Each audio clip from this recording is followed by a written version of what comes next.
नमस्कार भाइयों और बहनों। इस कहानी के सभी पात्र और घटनाएं काल्पनिक है। इसका किसी भी जीवित या मृत व्यक्ति से कोई भी संबंध नहीं है और अगर इत्तेफाक से संबंध आता भी है तो वो एक संयोग समझें। जब मैं ऑफिस से थक कर घर पहुंचा, उस समय मैंने सीमा को तैयार खड़ा देखा। उसने गुलाबी रंग का बहुत ही खूबसूरत ड्रेस पहना हुआ था। उसे देखते ही मेरी सारी थकान दूर हो गई। लेकिन जैसे ही उसने कहा कि उसे अपने मायके जाना है और वो इसलिए तैयार हुई है तो मेरा सारा मूड ऑफ हो गया। देखो सीमा, तुम कल चली जाना, मैं आज बहुत थका हुआ हूँ। मैंने उसे टालने की कोशिश की लेकिन वह अपनी जिद पर अड़ी रही।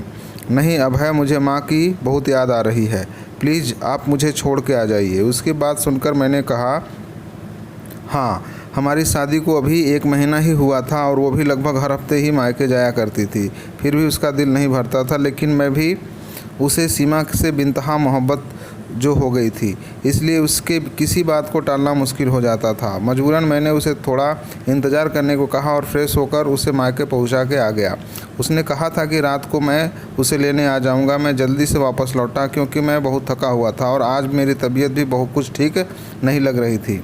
लेकिन मैं सीमा को इस बारे में नहीं कह पाया। मैंने जैसे ही अपने गेट के सामने अपनी कार रोकी तो अचानक मेरी नज़र मेरे पड़ोसी के घर की तरफ गई तो मुझे आश्चर्य का बड़ा झटका लगा क्योंकि उनकी छत पर एक ड्रेस लटक रहा था और हूबहू वही ड्रेस मैंने अभी अभी सीमा को पहने हुए देखा था। बिल्कुल वही रंग और वही प्रिंट। मैं काफ़ी देर तक उसे देखता रहा। कैसा अजीब इत्तेफाक है। मैंने मन ही मन सोचा कि हो सकता है सीमा और भाभी ने एक साथ ही शॉपिंग की हो, इसलिए एक जैसा एक ड्रेस खरीदा हो। मैं इन्हीं ख्यालों में खोया हुआ था और जैसे ही चौकीदार ने गेट खोला, मैं कार अंदर लेके गया। मैंने नौकर को कहा कि कोई मुझे डिस्टर्ब ना करे, मैं थोड़ी देर आराम करने वाला हूँ। उस दिन मैंने इस बारे में ज़्यादा नहीं सोचा क्योंकि अक्सर ऐसे इत्तेफाक होते रहते हैं। मैं रात में सीमा को वापस लेकर आया था लेकिन मैं उसे ये बात बताना भूल गया कि यही ड्रेस हमारे पड़ोस वाली भाभी के पास भी है। लेकिन 2 दिन बाद मेरे हैरानी की इंतहा न रही जब सीमा ने मुझे बताया कि वह अपने मायके जाना चाहती है क्योंकि आंटी की तबीयत ठीक नहीं। इस वक्त वो नीले रंग के बेहद ही खूबसूरत ड्रेस में थी। मैंने उसकी तरफ प्यार भरी नज़रों से देखा। वो आज भी बहुत खूबसूरत लग रही थी। थोड़ी देर बाद मैंने उसे उसके मायके पहुंचाया लेकिन जैसे ही मैं घर पहुंचा तो दंग रह गया क्योंकि मेरे पड़ोस के टेरेस पे आज भी वही ड्रेस लटक रहा था जो आज सीमा ने मायके जाते समय पहना हुआ था। ऐसा कैसे हो सकता है? मुझे बहुत अजीब सा लगा। लेकिन इस बार मैंने इसे सिर्फ एक इत्तेफाक समझा और अपने काम पर लग गया। लेकिन जब तीसरी बार ऐसा हुआ तो मेरी सोच शक में बदल गई। कहीं ऐसा तो नहीं कि सीमा मायके का बोलकर मेरे पड़ोसी के घर जाया करती है?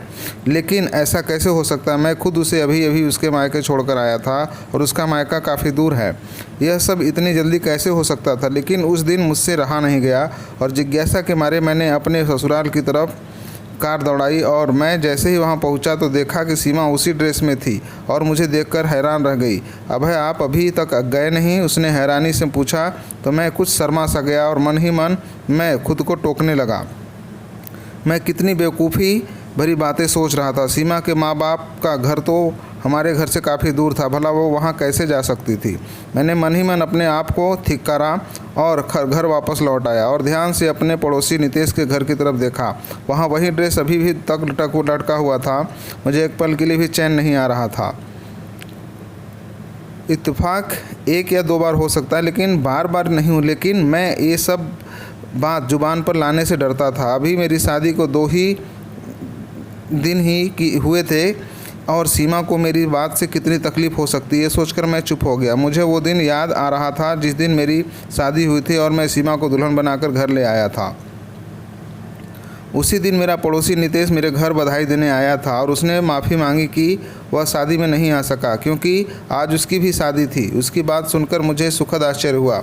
जब मैंने मुस्कुराते उसे गले लगा लिया, बधाई दी और उसने लाए हुए मिठाई के डिब्बे में से एक लड्डू निकालकर ज़बरदस्ती मुझे खिलाया। वो बहुत खुश लग रहा था अपनी शादी से। खैर, खुश तो मैं भी था। मेरी भी लव कम अरेंज मैरिज थी सीमा से। जब मैंने पहली बार सीमा को देखा था उसी वक्त उसे दिल दे बैठा था। वो मेरी सेक्रेटरी से मिलने मेरे ऑफिस आई थी। वो मेरी सेक्रेटरी मालती की दोस्त थी और उन दोनों को शॉपिंग के बाद एक साथ लंच पे ले जाना था। जिसके लिए मालती ने मुझसे पहले ही छुट्टी ले ली थी। संयोग से उसी वक्त मुझे किसी काम से बाहर जाना था। जैसे ही मैं अपने केबिन से निकला तो सीधा सीमा के ऊपर मेरी नज़र पड़ी और फिर मैंने उसे देखा तो देखता ही रह गया। वो इस तरह मुझे अपनी ओर देखते पाकर थोड़ी देर के लिए असहज महसूस करने लगी और मैंने जल्दी से अपने नज़रों का रुख मोड़ लिया। मैं ना चाहते हुए भी वहाँ से निकल आया और जैसे ही मैंने पीछे मुड़कर देखा, वो दोनों मेरे पीछे ही बातें करते हुए निकली थी। सीमा मालती के किसी बात पर खिलखिलाकर हंसी थी और उसके लंबे बाल हवा में लहराते हुए उसके चेहरे पर आ रहे थे, जिन्हें वो बार बार पीछे कर रही थी। मैंने मौका देखकर मालती से कहा कि अगर वो चाहे तो मैं उन्हें लिफ्ट दे सकता हूँ, क्योंकि मुझे भी उसी तरफ ही जाना है। मैंने झूठ बोला, लेकिन मुझे उस तरफ नहीं जाना था जिस तरफ उनका प्रोग्राम था, मगर दिल के हाथों मजबूरन होकर मैंने उनसे कहा था कि मेरी बात पर मालती बहुत खुश हुई और सीमा का हाथ पकड़कर कार में बैठ गई। लेकिन सीमा कुछ झिझकते हुए बैठी थी। मेरा दिल जैसे हवा में उड़ने लगा था। बैक व्यू मिरर से मैं उसको देख रहा था और मैंने उसी दिन ही फैसला कर लिया था कि अपना जीवन साथी सिर्फ और सिर्फ सीमा को ही बनाऊंगा। मैं उसकी मोहब्बत में इस तरह कैद हो चुका था कि मुझे सब्र भी ना हो सका और 2 दिन बाद ही मैंने मालती से सब कुछ कह दिया। वो मेरी बात सुनकर बहुत खुश हो गई और उसी ने बताया कि सीमा एक लोअर मिडिल क्लास फैमिली से ताल्लुक़ रखती है और जॉब करके अपने माँ बाप की और अपने छोटे भाई बहनों की देखभाल करती है। मालती, मुझे उसके बैकग्राउंड से कोई मतलब नहीं, बस मुझे वो पसंद है। आप मुझे बताएं कि मैं कब उनके घर जा सकता हूँ। मैंने पूछा तो उसने मुझे जल्दी ही बताने का वादा किया और इसी तरह कुछ दिनों के बाद मैं अपने माँ को लेकर उनके घर चला गया, जहाँ हमारा बड़े अच्छे से स्वागत किया गया। पहली ही मुलाकात में रिश्ता मंजूर कर लिया गया। मेरी खुशी का तो कोई ठिकाना ही ना रहा था। माँ भी तैयारी में जुट गई थी, क्योंकि वो मेरे साथ नहीं रहती थी। उनका अपने घर के सिवा कहीं दिल नहीं लगता था, जबकि मैं जॉब की वजह से मुंबई में रहता था, जहाँ एक बहुत बड़ी कंपनी में मुझे एक बड़ी पोस्ट पर रखा गया था और ये बंगला कार सब उन्हीं की तरफ से थे। मुझे बहुत अच्छा पैकेज दिया जाता था, बोनस वगैरह भी मिलता था और अगर कभी देश से बाहर जाना होता तो कंपनी और ज़्यादा पैसा देती थी। मैं अपनी जॉब और लाइफस्टाइल से बहुत संतुष्ट था और जब से सीमा मेरी ज़िंदगी में आई थी तब से तो लगता था कोई कमी नहीं ज़िंदगी में। मैं हर वक्त भगवान का शुक्रिया अदा करता था। सीमा भी मेरा बहुत ख्याल रखती थी और वह हर तरह से एक बेहतरीन लाइफ पार्टनर साबित हुई थी। लेकिन जब से ये ड्रेस वाला सिलसिला शुरू हो गया था, मेरी तो रातों की नींद हराम हो गई थी। अब तो मैं सीमा से बात भी नहीं कर सकता। वो जब भी मायके जाने का कहती तो मुझे बहुत गुस्सा आता था। एक दिन तो मैं चिल्ला उठा, सारा दिन माँ के घर पे जाने का सोचती रहती हो, तुम एक बार भी नहीं सोचती कि मैं क्या चाहता हूँ। मेरी आवाज़ तेज़ हो गई थी, जिसे सुनकर वह डर गई। क्या हुआ? अभय, मुझसे कोई गलती हुई है क्या? वह अचानक से रोने लगी और उसके खूबसूरत चेहरे पर डर के निशान थे, जैसे उसने कोई भूत देख लिया हो। मेरा दिल उसे इस तरह देखकर पिघल गया और मैंने अपने इस रवैये के लिए उससे माफ़ी मांगी और कुछ ही देर में मैं उसके मायके के आ गए। लेकिन लौटते समय वही ड्रेस मुझे निदेश के घर पर लटका हुआ दिखाई दिया। मुझे डर लगने लगा था। मैंने अपने कनपट्टियों को दबाना शुरू कर दिया था। ऐसे लग रहा था जैसे कोई मेरे सिर पर हथौड़े बरसा रहा हो। हर बार मैं सच्चाई जानने के लिए वापस जाया करता और सीमा और उसके घर वाले मुझे अजीब नज़रों से देखा करते और मैं कोई ना कोई बहाना बनाकर उल्टे कदमों से वहाँ से वापस आ जाता। क्या हो रहा था मेरे साथ कुछ समझ में नहीं आ रहा था। अब तो सीमा भी मुझसे नाराज़ रहने लगी थी। मैं सारा दिन चिड़चिड़ा रहने लगा था। ऑफिस में भी लोग मेरी शिकायत करने लगे थे। अगर ये नौकरी चली जाती तो मैं कहीं का नहीं रहता, इसलिए मुझे अपने दिल और दिमाग को तरोताज़ा करना पड़ता। मगर जिसके दिलो दिमाग में इतना तूफान चलता हो वो भला ठीक कैसे रह सकता था। मजबूरन मैंने बीमारी का बहाना करके 2 हफ्ते की छुट्टी ले ली। उन्हीं दिनों में मैंने नोटिस किया कि सीमा कुछ परेशान और चिंतित लग रही थी। कभी कभी मुझे लगता था कि वो रात को कमरे से कहीं चली जाती थी और जब मैं उठकर पूरे घर में उसे ढूंढता तो कहीं ना मिलती। मजबूरन जैसे ही मैं कमरे में वापस आता वो बेड पर सो रही होती थी।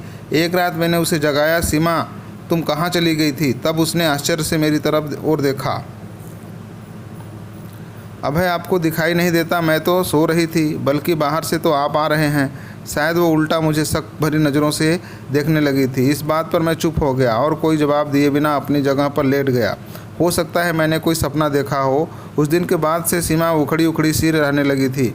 मैंने उससे कई बार पूछा कि क्या परेशानी है, तो वो अजीब सी नज़रों से मुझे देखती और कहती, क्या हुआ है आपको अभय? मुझे आपकी दिमागी हालत ठीक नहीं लगती। उसके इस तरह देखने पर मैं अपना सिर पकड़ लेता। वो ठीक तो ही तो कह रही थी, मैं आजकल उल्टी सीधी बातें ही तो करता था। इस पर बार मैं सोच लिया था कि इस बार रहस्य को सुलझाना ही पड़ेगा। और जैसे ही मैं सीमा को मायके छोड़कर वापस आया तो देखा कि रोज़ की तरह वही बैगनी जोड़ा नितेश के घर की छत पर लटका हुआ था। कुछ सोचकर मैं अंदर गया और सीढ़ियाँ चढ़कर सीधा छत पर आ गया। मेरी और नितेश की छत बिल्कुल मिली हुई थी। मैंने चारों ओर देखने के बाद उसकी छत लांघी और रात तार पर टंगे कपड़े को हाथ लगाकर देखा तो ताज़ा ताज़ा धुले हुए थे।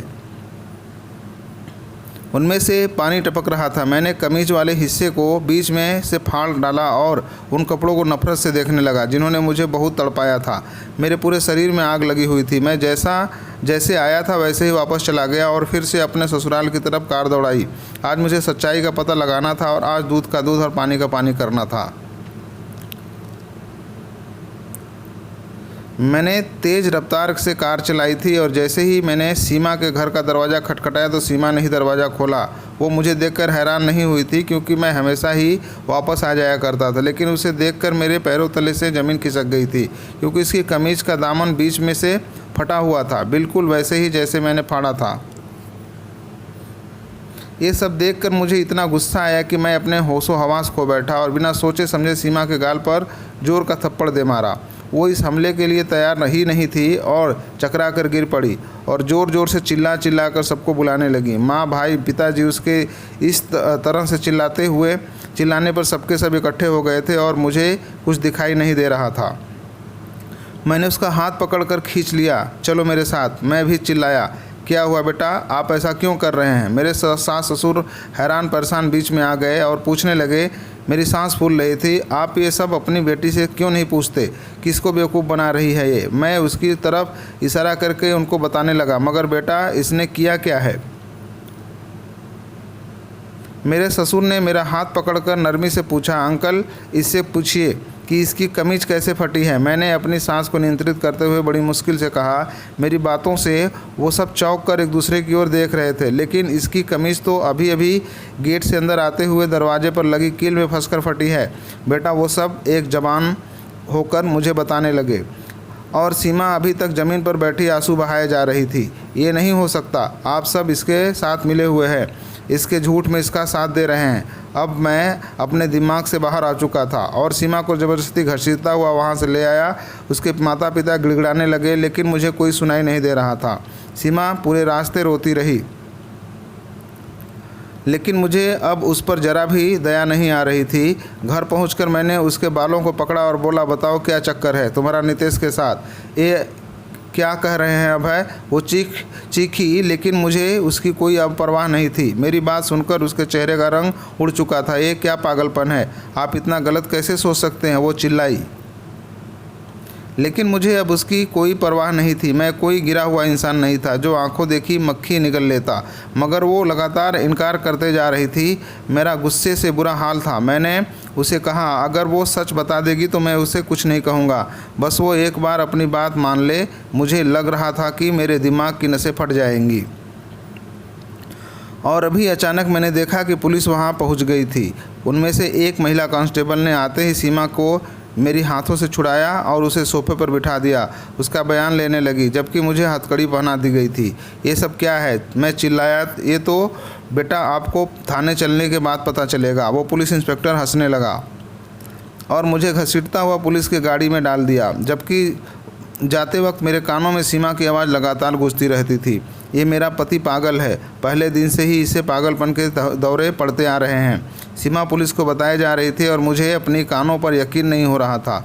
वो जिसे मैंने दिलो जान से चाहा था, वो ये क्या कह रही थी? मेरे हवालात का आज दूसरा दिन था और सीमा ने मेरी खबर तक ना ली थी और मुझे उस बात पर बिल्कुल भी विश्वास नहीं हो रहा था जो कुछ भी उसने पुलिस को बताया था। मैं एक दिमागी मरीज हूँ और मुझे पागलपन के दौरे पड़ते हैं, तब मैं उस पे जुल्म करता हूँ। उसका ये कहना था कि उसने यह बात अपने माता पिता को कभी नहीं बताई, लेकिन उस दिन उन्होंने अपनी आंखों से सब कुछ देखा था।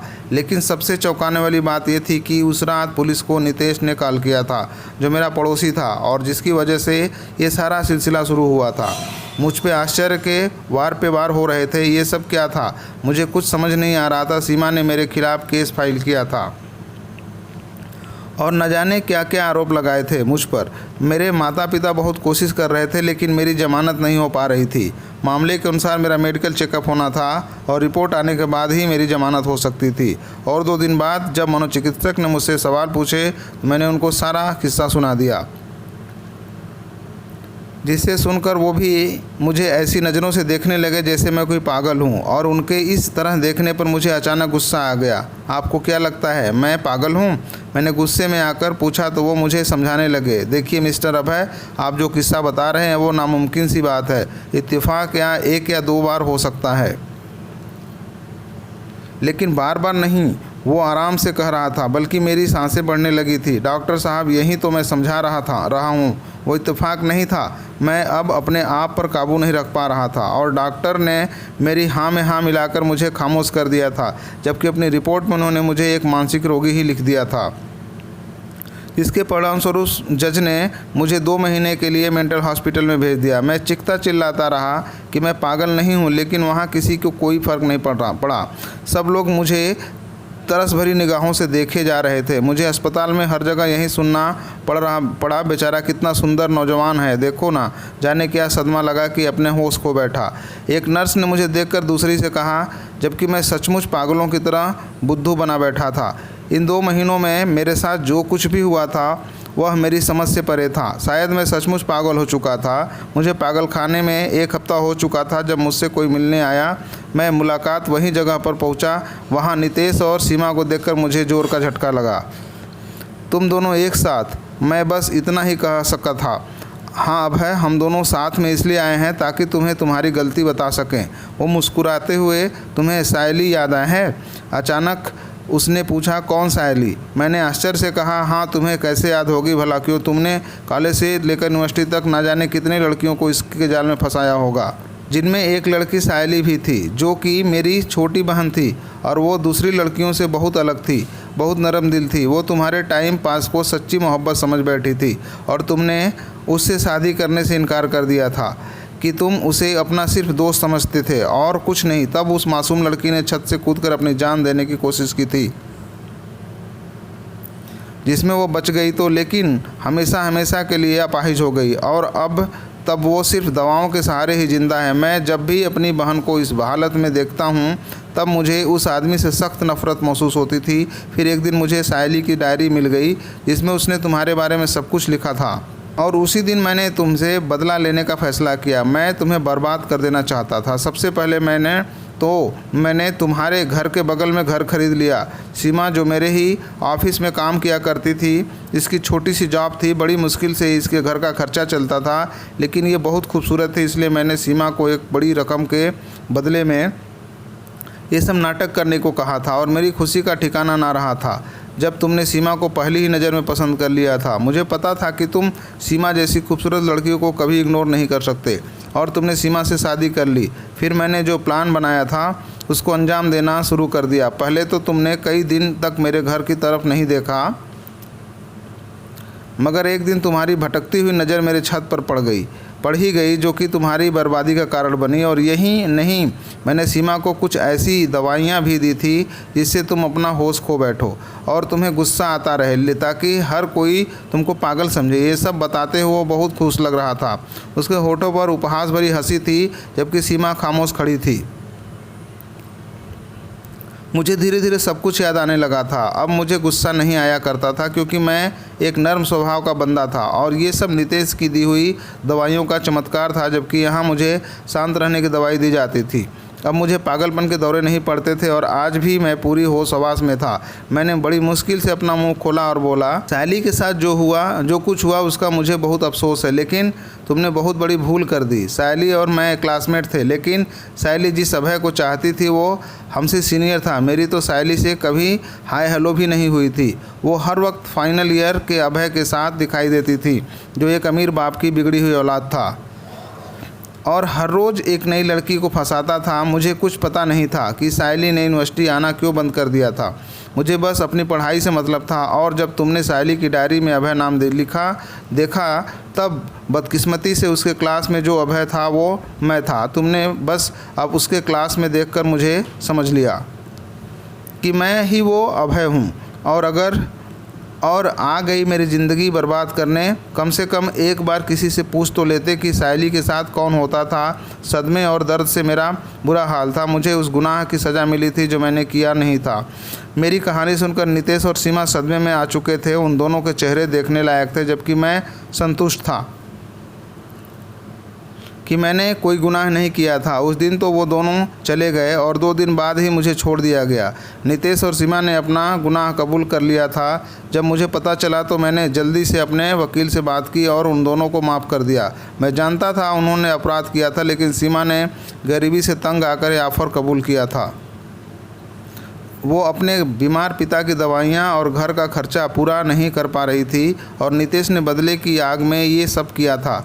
मैं अपने घर वापस लौट चुका था, लेकिन मैं चौंक गया जब वहाँ मैंने सीमा को मेरा इंतज़ार करते पाया। सीमा, तुम यहाँ? हाँ अभय, मैं आपकी गुनाहगार हूँ, मुझे माफ़ कर दो। और अगर तुम्हारे दिल में मेरे लिए थोड़ी सी जगह है तो मुझे अपने जीवन से मत निकाल देना। मुझे आपसे मोहब्बत हो गई है अभय। आप जैसा इंसान मैंने आज तक मेरी ज़िंदगी में कभी नहीं देखा। मैं आपको बिल्कुल खोना नहीं चाहती। वो सिसकते हुए मेरे कदमों में गिर गई थी। उसका पूरा शरीर काँप रहा था। मैं उससे नफ़रत करने की लाख कोशिश करता, लेकिन ये दिल उसके एक आंसू से ही पिघल चुका था। वो अब भी मेरी महबूबा थी। मैंने उसके कंधों को पकड़कर उसे उठाया और उसके आंसू पोंछे। सीमा, अगर तुम वाकई में अपने किए हुए शर्मिंदा हो तो मैं तुम्हें माफ़ करता हूँ, मगर ये याद रखना कि मैं भी एक इंसान हूँ, शायद बार बार माफ़ ना कर सकूँ। मेरी बातों पर वो फूट फूट कर रोने लगी और मैंने दिल में सोचा कि ये पछतावे के आंसू हैं। इसका मतलब है कि सीमा को सच में मुझसे मोहब्बत हो गई थी। मैंने भगवान का शुक्रिया अदा किया जिसने मुझे मेरा मान और सम्मान वापस दिला दिया था, वरना एक गलतफहमी के आधार पर मेरी पूरी ज़िंदगी तबाह होने जा रही थी। इसलिए बड़े बुजुर्ग कहते हैं कि कोई भी कार्य सोच समझकर कर लेना चाहिए। तो भाइयों और बहनों, अगर मेरी आज की कहानी आपको पसंद आई हो तो वीडियो को लाइक कीजिए, शेयर कीजिए और कमेंट भी कीजिए। और हाँ, सबसे ज़रूरी बात, अगर आपके भी अपनी चैनल हो तो सब्सक्राइब नहीं किया है तो प्लीज़ सब्सक्राइब करें। तो भाइयों और बहनों, मिलते हैं अगले वीडियो में और एक दिलचस्प कहानी के साथ। तब तक के लिए धन्यवाद, नमस्कार। भाइयों और बहनों, अपना बहुत ख्याल